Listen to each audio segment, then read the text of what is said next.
ओम शांति।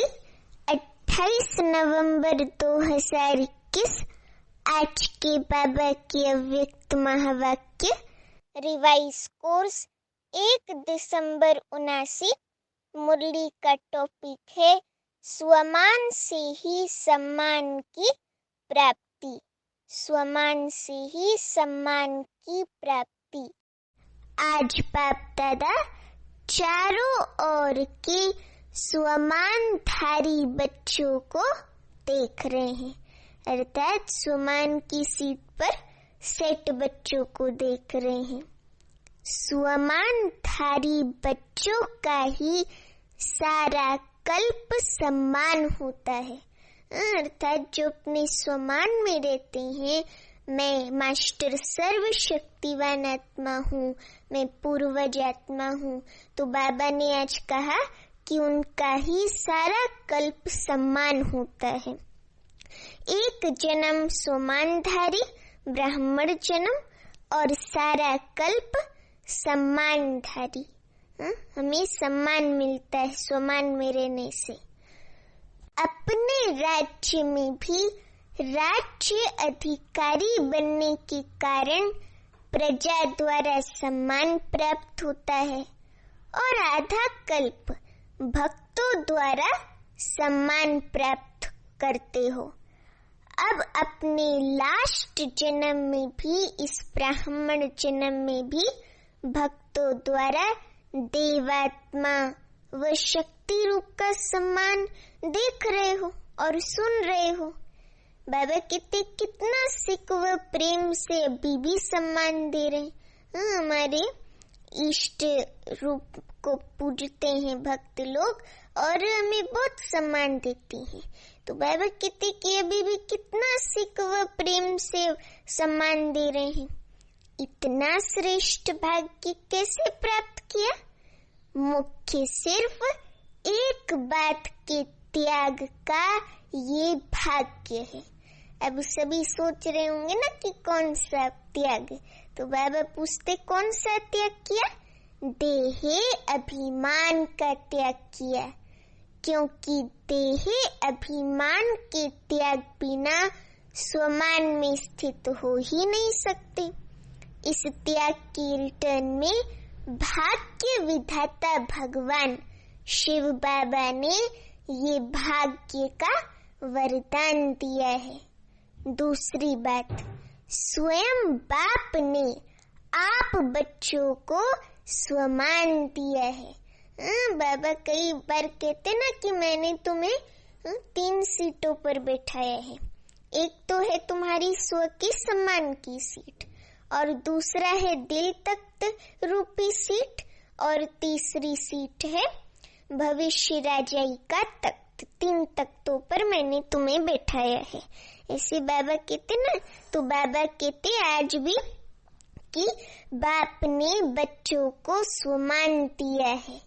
बाप ने बच्चों को चरणों के दास व दासी से अपने सिर का ताज बना दिया। एक गीत है, तुम ही हो माता पिता तुम ही हो, उसमें एक लाइन आती है कि हम तुम्हारी चरणों की धूल है। तो बाबा कहते कि बाबा ने हम बच्चों को, शिव बाबा ने चरणों के दास व दासी से अपने सिर का ताज बना दिया, दिल में बसा लिया। एक बाबा का भी गीत है ना, चरणों में जगह मांगी थी हमें दिल में बसा लिया। तो बाबा कहते कितना बड़ा स्वमान दिया। ऐसे स्वमान प्राप्त करने वाले बच्चों का बाप भी सम्मान रखते हैं। बाप बच्चों को सदा अपने से भी आगे रखते हैं, सदा बच्चों के गुणों का गायन करते हैं। हर रोज सिक व प्रेम से याद प्यार देने के लिए परम धाम से साकार वतन में आते हैं। वहां से भेजते नहीं, लेकिन आकर देते हैं। रोज याद प्यार मिलता है ना। हम बच्चों को बाबा से रोज याद प्यार मिलता है। इतना श्रेष्ठ सम्मान और कोई दे नहीं सकता। बाबा के सिवाय इतना सम्मान, इतना लाड प्यार और कोई तो दे नहीं सकता। लौकिक माता पिता भी नहीं दे सकते हैं जितना पारलौकिक शिव बाबा हमारा माता पिता हमको इतना श्रेष्ठ सम्मान देता है। स्वयं बाप ने, भगवान ने सम्मान दिया है, इसलिए अविनाशी सम्मान अधिकारी बने हो। ऐसी श्रेष्ठता का अनुभव करते हो। स्वमान और सम्मान, बाबा कहते दोनों का आपस में संबंध है, क्योंकि स्वमान में रहने से सम्मान प्राप्त होता है। तो स्वमान और सम्मान दोनों का आपस में संबंध है। बाबा कहते स्वमानधारी अपने प्राप्त हुए स्वमान में रहते हुए स्वमान के सम्मान में भी रहता और दूसरों को भी सम्मान से देखता, बोलता व संपर्क में आता है, अर्थात औरों को भी सम्मान देता है। ऐसे नहीं कि खुद ही सम्मान पाने की इच्छा रहे, लेकिन औरों को भी सम्मान देता है तो उसको रिटर्न में वापस सम्मान मिलता है। स्व सम्मान का अर्थ ही है स्व को सम्मान देना। जैसे बाप विश्व की सर्व आत्माओं द्वारा सम्मान प्राप्त करने वाले हैं, हर एक सम्मान देते, लेकिन जितना ही बाप को सम्मान मिलता है उतना ही सब बच्चों को सम्मान देते हैं। बाबा कहते जो देता नहीं है तो देवता बनता नहीं, और जो लेता है वो लेवता बनता है, प्रजा बनता है। अनेक जन्म देवता बनते हो अर्थात दाता बनते हो, और अनेक जन्म देवता रूप का ही पूजन होता है। बाबा कहते एक जन्म संगम युग में लास्ट जन्म ब्राह्मण बनते हो, लेकिन अनेक जन्म देवता रूप में राज्य करते व पूज्य बनते हो। देवता अर्थात देने वाला। अगर इस जन्म में सम्मान नहीं दिया तो बाबा कहते देवता कैसे बनेंगे, अनेक जन्मों में सम्मान कैसे प्राप्त करेंगे। फॉलो फादर, साकार स्वरूप ब्रह्मा बाप को देखा, सदा स्वयं को वर्ल्ड सर्वेंट विश्व सेवाधारी कहलाया। ब्रह्मा बाबा भी बहुत निर्माण चित्त थे। शिव बाबा बताते ना, व्यक्त बताता कि उन्होंने स्वयं को वर्ल्ड सर्वेंट विश्व सेवाधारी कहलाया। कभी भी ये नहीं कहा कि मैं शिव बाबा का रथ हूँ। बच्चों का सर्वेंट कहलाया और बच्चों को मालिक बनाया। सदा मालिकम सलाम किया, सदा छोटे बच्चों को भी सम्मान का स्नेह दिया। होवनहार विश्व कल्याणकारी रूप से देखा। कुमारियों व कुमारों को, युवा स्थिति वालों को सदा विश्व की बाबा कहते सदा विश्व की नामी ग्रामी महान आत्माओं को चैलेंज करने वाले, असंभव को संभव करने वाले, महात्माओं के सिर झुकाने वाले ऐसे पवित्र आत्माओं को सम्मान से देखा। सदा अपने से भी कमाल करने वाले महान आत्मा समझ सम्मान दिया ना।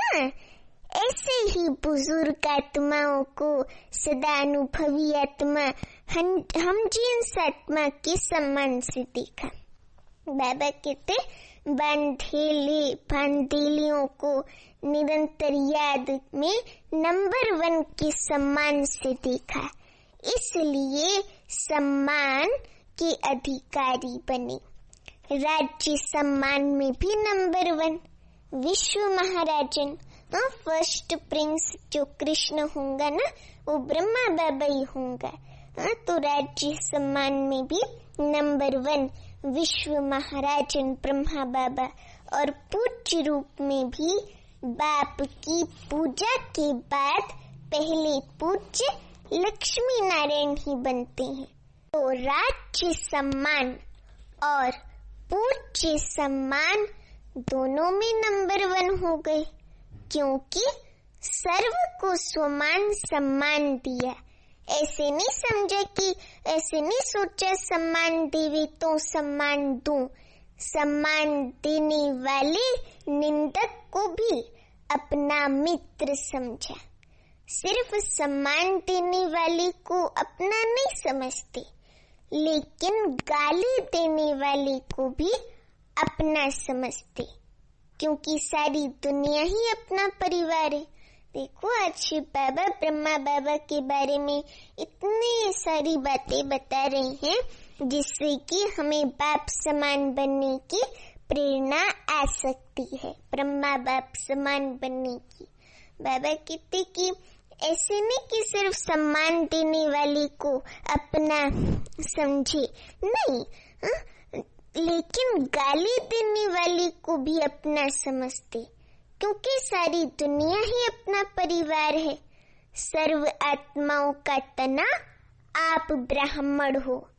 ये सारी शाखाएं आदि भिन्न भिन्न धर्म की आत्माएं रचयिता समझ सर्व के प्रति सम्मानदाता बनते हैं। बाबा कहते सदा अपने को आदि देव ब्रह्मा के आदि रतन आदि पार्टधारी आत्माएं समझते हो। इतना नशा है तो सभी ने सुना, बच्चों का सम्मान क्या है, बूढ़ों का सम्मान क्या है, युवा का क्या है। आदि पिता ब्रह्मा ने हमको ऐसे सम्मान से देखा, कितना नशा होगा। तो सदा ये स्मृति रखो कि आदि आत्मा ब्रह्मा बाबा ने जिस श्रेष्ठ दृष्टि से देखा, ऐसी ही श्रेष्ठ स्थिति की सृष्टि में रहेंगे। ऐसे अपने से वायदा करो। वायदे तो करते रहते हो ना, बोल से भी वायदा करते हो, मन से भी करते हो और लिख कर भी करते हो, और फिर भूल भी जाते हो, इसलिए वायदे का फायदा नहीं उठा पाते। याद रखो तो बाबा कहते फायदा भी उठाओ। सभी अपने को चेक करो कि कितने बार वायदा किया है और निभाया कितने बार है। जब ये चेकिंग करेंगे ना, तो अगर एक भी बार नहीं निभाया होगा तो निभाना शुरू कर देंगे। निभाना आता है, बाबा कहते निभाना आता है, वह सिर्फ वायदा करने आता है। वह बदलते रहते हो, कभी वायदा करने वाले, कभी निभाने वाले। बाबा कहते टीचर्स क्या समझती हैं, निभाने वालों की लिस्ट में हो ना। टीचर्स को बाप दादा सदा साथी शिक्षक कहते हैं। तो साथी की विशेषता क्या होती है? साथी समान होता है, एक जैसा होता है। बाप कभी बदलता है क्या? बाबा ऐसे थोड़ी बदलते है कि अभी बाबा का मुंह ऑफ हो गया, ये हो गया। नहीं, बाबा कभी नहीं बदलता। टीचर्स भी वायदा और फायदा दोनों का बैलेंस रखने वाली है। वायदे बहुत और फायदा कम हो, बाबा कहते ये बैलेंस नहीं होता। ये फिर डगमग बैलेंस होता है, बैलेंस ही नहीं होता। जो दोनों का बैलेंस रखते हैं उसको वरदाता बाप द्वारा ये वरदान व ब्लेसिंग मिलती है। वे सदा दृढ़ संकल्प से कर्म में सफलता मूर्त बनते हैं। साथी शिक्षक का यही विशेष कर्म है। संकल्प और कर्म बाबा के समान हो, समझे? संकल्प और कर्म एक समान बाबा जैसे होने चाहिए। संकल्प श्रेष्ठ और कर्म साधारण हो जाएं, इसको समानता नहीं कहेंगे। तो सदा टीचर्स अपने को साथी शिक्षक अर्थात शिक्षक बाप समान समझ स्मृति में समर्थ बन चलो। बाप दादा को टीचर्स की हिम्मत पर खुशी होती है। हिम्मत रख सेवा के निमित्त तो बन गए हैं ना। विश्व स्व परिवर्तन सुविश्व परिवर्तन का ठेका कॉन्ट्रैक्ट तो उठा लिया ना, ये कभी नहीं भूलना। तो स्वतः ही समान बनने वाला लक्ष्य बाप दादा आपके सामने रहेगा, अर्थात साथ रहेगा। अच्छा, चारों ओर के स्वमानधारी सो सम्मानधारी बच्चों को बाप दादा नयनों के सम्मुख देखते हुए सम्मान की दृष्टि से याद प्यार दे रहे हैं। सदा राज सम्मान और पूज्य सम्मान के समान साथी बच्चों को याद प्यार और नमस्ते। अभी हम रूहानी बच्चों की रूहानी माता पिता बाप दादा को याद प्यार गुड मॉर्निंग और नमस्ते। अभी बाबा बिहार ग्रुप से व्यक्त बाप दादा मुलाकात करते। बाबा बिहार ग्रुप को कहते हैं, सभी अपने को स्वराज्य अधिकारी समझते हो? स्व का राज्य मिला है या मिलने वाला है? स्वराज्य अर्थात जब चाहो जैसे चाहो वैसे कर्मेंद्रियों द्वारा कर्म करा सको। कर्मेंद्रिय जीत अर्थात स्वराज्य अधिकारी। बाबा कहते ऐसे अधिकारी बने हो या कभी कभी कर्मेंद्रिय आपको चलाती है, कभी मन आपको चलाता है या आप मन को चलाते हो। बाबा पूछते कभी मन आपको चलाता है या आप मन को चलाते हो? कभी मन व्यर्थ संकल्प करता है या नहीं करता है? अगर कभी कभी करता है तो बाबा कहते उस समय स्वराज्य अधिकारी कहेंगे राज्य सत्ता बहुत बड़ी सत्ता है, राज्य बहुत बड़ी सत्ता है। राज्य सत्ता चाहे जो कर सकती है, जैसे चलानी चाहे वैसे चला सकती है। अभी देखो सरकार की भी राज्य सत्ता है ना, अभी कलयुग के अंत में, तो वो भी जो चाहे वो कर सकती है। ये मन बुद्धि संस्कार, बाबा रिवाइज कराते ज्ञान को कि ये मन बुद्धि संस्कार आत्मा की शक्तियां हैं। आत्मा इन तीनों की मालिक है। यदि कभी संस्कार अपनी तरफ खींच ले तो बाबा कितने मालिक कहेंगे? तो स्वराज्य सत्ता अर्थात कर्मेंद्रिय जीत। बाबा ने भी राज्य सत्ता के बारे में बताया कि राज्य सत्ता जो चाहे जैसे चलानी चाहे वैसे चला सकती है। और अभी बाबा ने स्वराज्य सत्ता के बारे में कहा कि स्वराज्य सत्ता अर्थात कर्मेंद्रिय जीत। जो अधिकारी जो कर्मेंद्रिय जीत है वही विश्व की राज्य सत्ता प्राप्त कर सकता है। स्वराज्य अधिकारी विश्व राज्य अधिकारी बनता है। तो आप ब्राह्मण आत्माओं का ही स्लोगन है कि स्वराज्य ब्राह्मण जीवन का जन्म सिद्ध अधिकार है। स्वराज्य स्व मुझ आत्मा का इन कर्मेंद्रियों पर राज्य हो, कंट्रोल हो।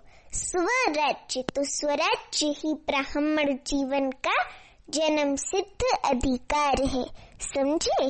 स्वराज्य अधिकारी की स्थिति सदा मास्टर सर्वशक्तिवान है, कोई भी शक्ति की कमी नहीं। स्वराज्य अधिकारी सदा धर्म अर्थात धारणा मूर्त भी होगा और राज्य अर्थात शक्तिशाली भी होगा। अभी स्वराज्य बाबा कहते भी राज्य में हलचल क्यों है? क्योंकि धर्म सत्ता अलग हो गई है और राज्य सत्ता भी अलग हो गई है। तो लंगड़ा हो गया ना, बाबा सत्ता के बारे में कहते तो लंगड़ा हो गया ना, एक सत्ता हुई ना, इसलिए हलचल है। ऐसे आप में भी अगर धर्म और राज्य दोनों सकता नहीं है तो बाबा कितने विघ्न आएंगे, हलचल में लाएंगे, युद्ध करनी पड़ेगी। और दोनों ही सकता है तो सदैव बेपरवाह बादशाह रहेंगे, अर्थात जिसको कोई परवाह नहीं, चिंता नहीं, बेफिक्र बादशाह, बेपरवाह बादशाह रहेंगे। कोई विघ्न आ नहीं सकता। तो ऐसे बेपरवाह बादशाह बने हो या थोड़ी थोड़ी रीढ़ की संबंध की परवाह रहती है। बाबा कितने पांडवों को कमाने की परवाह रहती है, परिवार को चलाने की परवाह रहती है या बेपरवाह रहते हैं। चलाने वाला चला रहा है, कराने वाला शिव बाबा करण करावन हर करा रहा है। ऐसे निमित्त बनकर करने वाले बेपरवाह बादशाह होते हैं। आज बाबा ने ये भी बताया कि बेपरवाह बादशाह कौन होते हैं। मैं कर रहा हूँ, मेरी वजह से ये हुआ, नहीं तो होता भी नहीं, मैं कर रहा हूँ। बाबा कहते ये मैं कर रहा हूँ, ये ठान आया ते अभिमान, तो बेपरवाह रह नहीं सकते। लेकिन बाप द्वारा निमित्त बना हुआ हूँ, ये स्मृति रहे तो बेफिक्र व निश्चिंत जीवन का बाबा कहते अनुभव करेंगे। कोई चिंता नहीं, कल क्या होगा उसकी भी चिंता नहीं। कभी ये थोड़ी सी चिंता रहती है कि कल क्या होगा, कैसे होगा, पता नहीं विनाश कब होगा, क्या होगा, बच्चों का क्या होगा, बाबा कितने पोत्रों धोत्रों का क्या होगा, ये चिंता रहती है।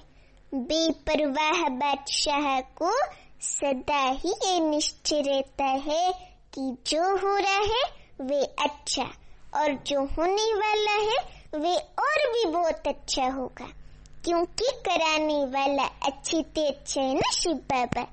इसको कहते हैं निश्चय बुद्धि विजयी। इसी को कहते हैं निश्चय बुद्धि विजयंती, निश्चय बुद्धि विजयी। ऐसे बने हो या सोच रहे हो, बाबा कितने बनना तो है ही ना। इतनी बड़ी राजाई मिल जाए तो सोचने की क्या बात है। अपना अधिकार कोई छोड़ता है। झोपड़ी वाले भी होंगे, थोड़ी सी मिल्कियत भी होगी तो भी नहीं छोड़ेंगे।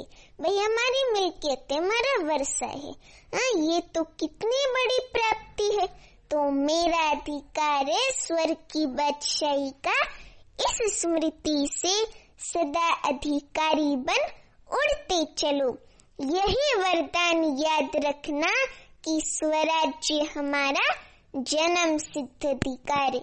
पहले तो हम कहते थे कि विजय हमारा जन्म सिद्ध अधिकार है, लेकिन अब स्वराज्य हमारा जन्म सिद्ध अधिकार है।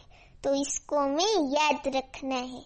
बाबा ने हम रूहानी सोल्जर्स के कोई एक और बैच लगा दिया, स्वराज्य का जन्म सिद्ध अधिकार, मेहनत करके पाने वाले नहीं अधिकार है।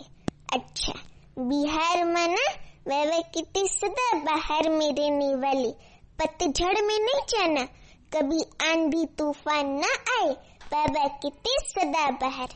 जैसे सदा बाहर का पौधा होता है ना, सदाबहार का फूल, तो वो हर मौसम में खिलता है। ऐसे नहीं होता कि अभी पतझड़ में नहीं खिलेगा और सर्दी में नहीं खिलेगा। तो बाबा कहते ऐसे सदाबहार। अच्छा, अभी दूसरा बाबा कहते दूसरी पॉइंट, अपने को रूहानी दृष्टि से सृष्टि को बदलने वाला अनुभव करते हो। बाबा कहते अपने को रूहानी दृष्टि से सृष्टि को बदलने वाला अनुभव करते हो। सुनते थे कि दृष्टि से सृष्टि बदल जाती है, लेकिन अभी अनुभवी बन गए। रूहानी दृष्टि से सृष्टि बदल गई ना।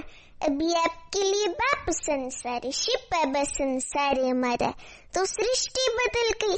पहले की सृष्टि अर्थात संसार और अभी के संसार में फर्क हो गया ना।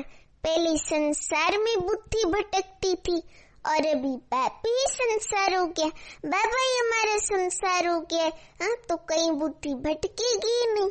तो बुद्धि का भटकना बंद हो गया, बुद्धि एकाग्र हो गई, क्योंकि पहले की जीवन में कभी देह के संबंध में, कभी देह के पदार्थ में, अनेकों में बुद्धि जाती थी। अभी ये सब बाबा कहते बदल गया। अभी देह याद रहती है देही, अगर देह में कभी बुद्धि जाती है तो रॉन्ग समझते हो ना, फिर बदल लेते हो। देह के बजाय अपने को देही अर्थात आत्मा समझने का अभ्यास करते हो, तो संसार बदल गया ना, स्वयं भी बदल गए। बाप ही संसार है, बाबा पूछते स्वयं भी बदल गए। बाप ही संसार है या अभी संसार में कुछ रहा हुआ है? ये कलयुगी संसार में कुछ रहा हुआ है। बाबा कहते विनाशी धन या विनाशी संबंध की तरफ बुद्धि तो नहीं जाती, अभी मेरा रहा ही नहीं। बाबा कहते मेरे पास बहुत धन है, ये संकल्प या स्वप्न में भी नहीं होगा, क्योंकि सब बाप के हवाले कर दिया, बाबा को समर्पण कर दिया।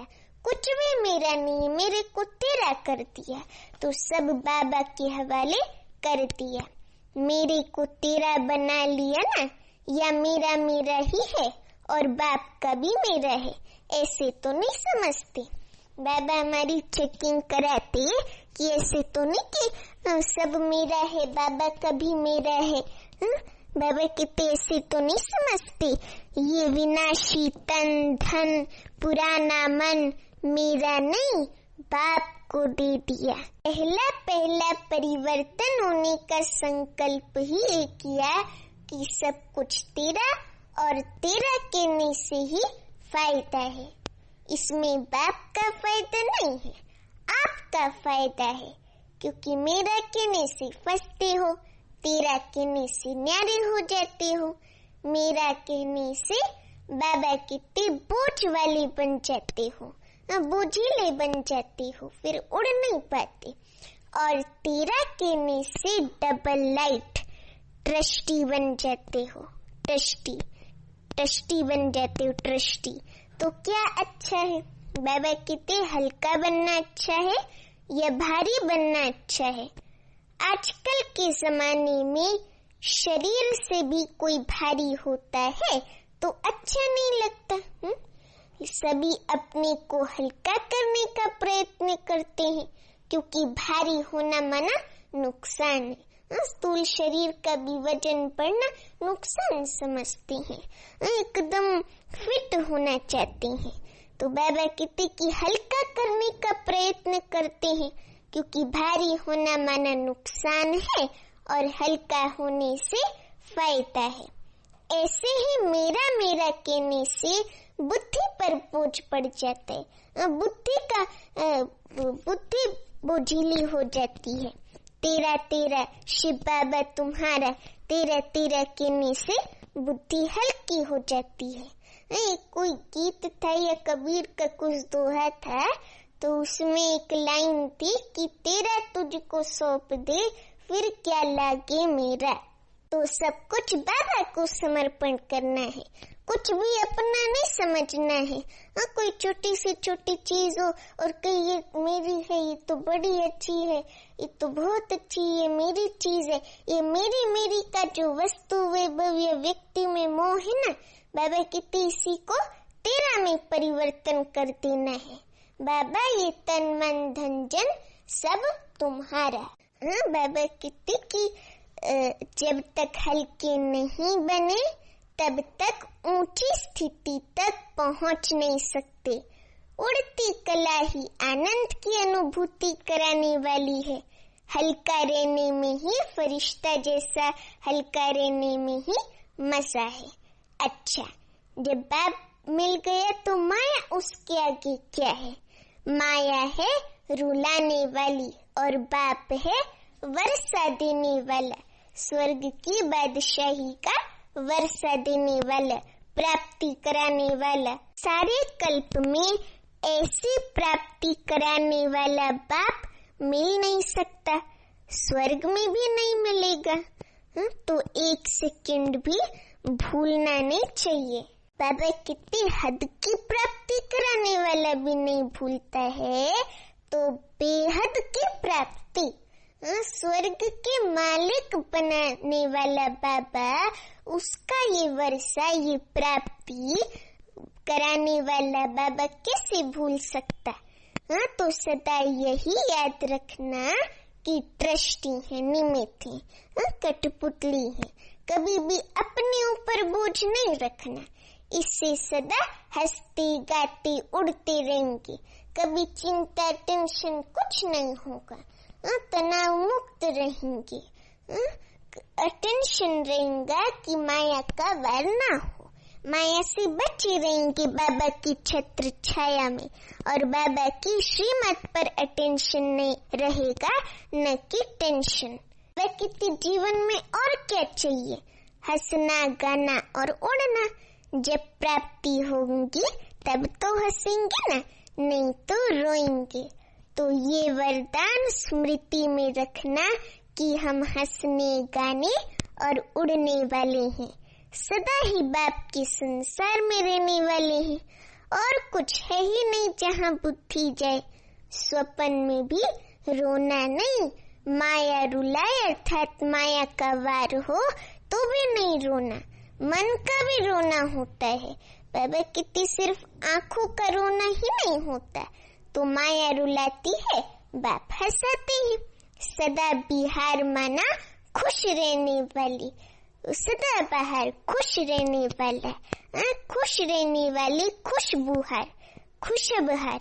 देखो बाबा ने एक नया नाम रखा, खुशबहार। और बंगाल माना सदा मीठा रहने वाला। बंगाल में मिठाइयाँ अच्छी होती है ना, वो एक क्या बोलते हैं उसको, एक मिठाई होती है, अभी बहुत सारी मिठाइयाँ बनती हैं। तो बाबा कितनी बंगाल में मिठाइयाँ अच्छी होती है ना, बहुत वैरायटी होती है। तो जहाँ मधुरता है वहाँ ही पवित्रता है, बिना पवित्रता के मधुरता आ नहीं सकती। तो सदा मधुर रहने वाले और सदा खुशबहार रहने वाले, खुश बाहर रहने वाले। अच्छा, टीचर्स भी खुश बाहर को देख करके सदा बाहर में रहती है ना। अच्छा, अभी वरदान है, संग दोष से दूर रहे, सदा बाप की समीपता का भाग्य प्राप्त करने वाले पासविद ऑनर भव। संग दोष से दूर रहे, सदा बाप की समीपता का भाग्य प्राप्त करने वाले पासविद ऑनर भव। अभी वरदान का स्पष्टीकरण, यदि बाप के समीप रहना पसंद है तो कभी कोई भी संग दोष से दूर रहना। कई प्रकार के आकर्षण पेपर के रूप में आएंगे, लेकिन आकर्षित नहीं होना। संग दोष कई प्रकार का होता है, व्यर्थ संकल्पों व माया की आकर्षण के संकल्पों का संग, संबंधियों का संग, वाणी का संग, अन्न दोष का संग, कर्म का संग। बाबा कितने इन सब संग दोषों से अपने को बचाने वाले ही पासविद ऑनर बनते हैं। स्लोगन है, आप फरिश्ता बनो तो परिस्थितियों में बाप स्वयं आपकी छत्र छाया बन जाएंगे। आप फरिश्ता बनो तो परिस्थितियों में बाप स्वयं आपकी छत्र छाया बन जाएंगे। अच्छा, ओम शांति।